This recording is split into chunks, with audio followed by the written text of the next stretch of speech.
So EAMCET ఇంతవరకు first counselling అనేది start అవ్వాల. అవును. ఈ సర్టిఫికేట్ వెరిఫికేషన్ జరిగి ఆ తర్వాత వీళ్ళు రియలైజ్ అయ్యి ఓకే నాకు ఇక్కడ రాదు, మంచి కాలేజెస్లో రాదు. అంటే ప్రాబ్లం ఏంటి అంటే మన దగ్గర టాప్ కాలేజెస్ అంటే తెలంగాణలో కావచ్చు, ఆంధ్రాలో కావచ్చు, ఒక 25 to 30 ముందు వరుసలో ఉండే కాలేజెస్ ఎడ్యుకేషన్ పరంగా బాగుంటాయి.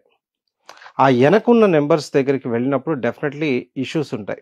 వీళ్ళు ఆ 25లోనూ ఆ 30 కాలేజెస్లోనూ తెచ్చుకోవాలని చెప్పేసి కౌన్సిలింగ్ కోసం వెయిట్ చేస్తుంటారు. ఈలోపు ఆగస్ట్ అయిపోతుంది. ఎగ్జాక్ట్లీ.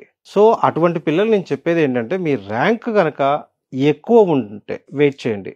మీ ర్యాంక్ కనుక ఎక్కువ అంటే ఉంటే ఫస్ట్ కౌన్సిలింగ్ లో రాకపోయినప్పుడు మళ్ళీ సెకండ్ కౌన్సిలింగ్ కూడా చూస్తారు కదా. అంటే ఫస్ట్ కౌన్సిలింగ్ లో రాకపోతే 95% మంచి కాలేజీలో సెకండ్ కౌన్సిలింగ్ లో రాదు. సో అక్కడక్కడే పై కాలేజెస్ ఏవైతే ఉంటాయో వాటిలోనే ఆ ర్యాంక్స్ మారుతూ ఉంటాయి. సో పిల్లలు ఎవరైతే ఒక మంచి ఇన్స్టిట్యూషన్ లో వెళ్ళాలి అనుకుంటే ఈ కౌన్సిలింగ్స్ లో మీ ర్యాంక్ కనుక ఎక్కువ ఉంటే వెయిట్ చేయొద్దని చెప్తాను.